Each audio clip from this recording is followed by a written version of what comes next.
This is Henares making your day with an Inquirer editorial entitled Nuclear Brinkmanship. And I quote, "For a time, it looked like the world was heading straight to the brink of a nuclear war. But somehow over the last few days, and with neither the United States president nor the North Korean dictator losing face, tensions have cooled or have been allowed to cool. We can breathe a sigh of collective relief until the next act of brinkmanship. U.S. President Donald Trump's throwaway threat to retaliate against North Korean rhetoric with fire and fury like the world has never seen was both jejune and horrifying. Essentially, the man in charge of the world's largest military with enough nuclear weapons to end life on Earth warned the man in charge of the world's most secretive society, developing both nuclear weapons and the delivery system to launch them, to stop making threats. North Korea best not make any more threats to the United States, Trump said. An American president threatening a nuclear strike against an enemy for mere or indeed all too familiar rhetoric.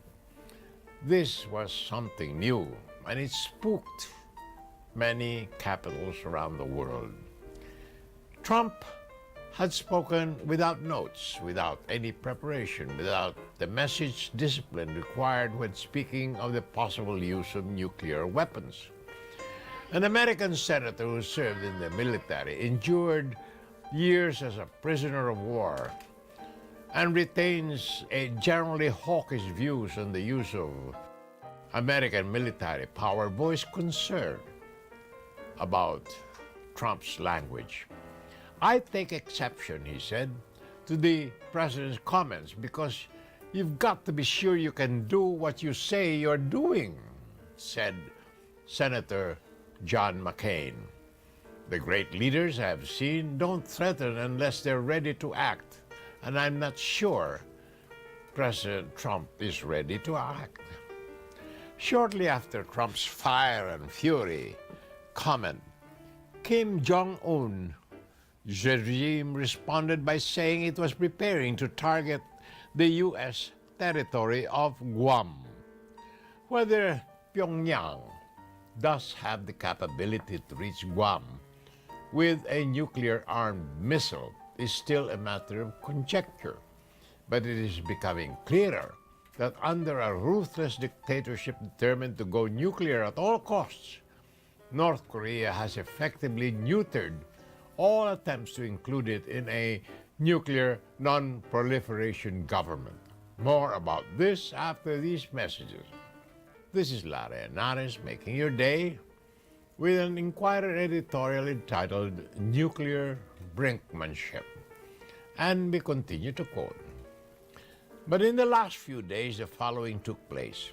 China, North Korea's principal and perhaps only ally, signed on to a new round of economic sanctions levied on Pyongyang by the United Nations Security Council.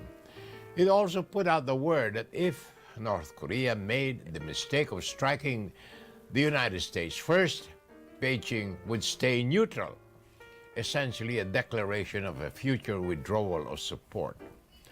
Taking a deliberate, calibrated approach markedly different from Trump's tweet storms, two of his most senior cabinet members published a joint op-ed in the Wall Street Journal.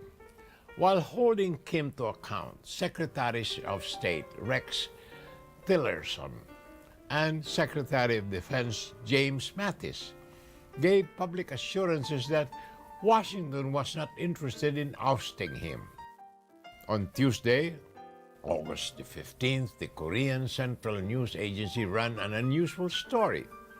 Pyongyang published an account of the visit its supreme leader paid to the command of the strategic force of the Korean People's Army. only days after the North Korean military was said to be seriously examining the plan for an enveloping strike at Guam. In his August 14th visit, Kim listened to a presentation of the plan and then did not approve it.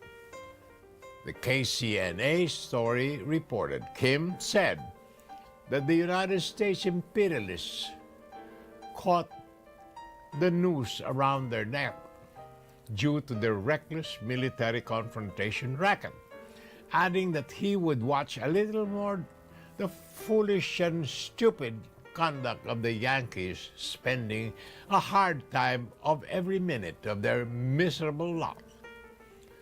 This intention to watch a little more may well be a signal of de-escalation.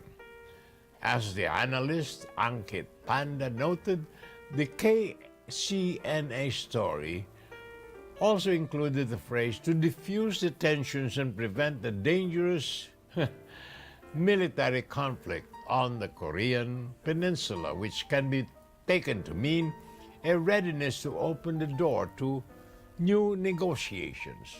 As it is, Pyongyang has already achieved a milestone. Its status as a nuclear-armed power has gone beyond the point where it can be questioned. Astonishingly, the greater uncertainty involves Trump, as the investigative news tightens around his family and his inner circle for alleged collusion with the Russian government and now for a possible criminal conspiracy. The temptation to distract attention or display raw power may prove too strong for an undisciplined man to resist. He may yet decide to run to the brink again to get away from it all. More tomorrow, my dear friends. This is Larry Henares making your day, saying good day, God bless you. Thank you very much for being with us. Till next time, hasta la bye-bye.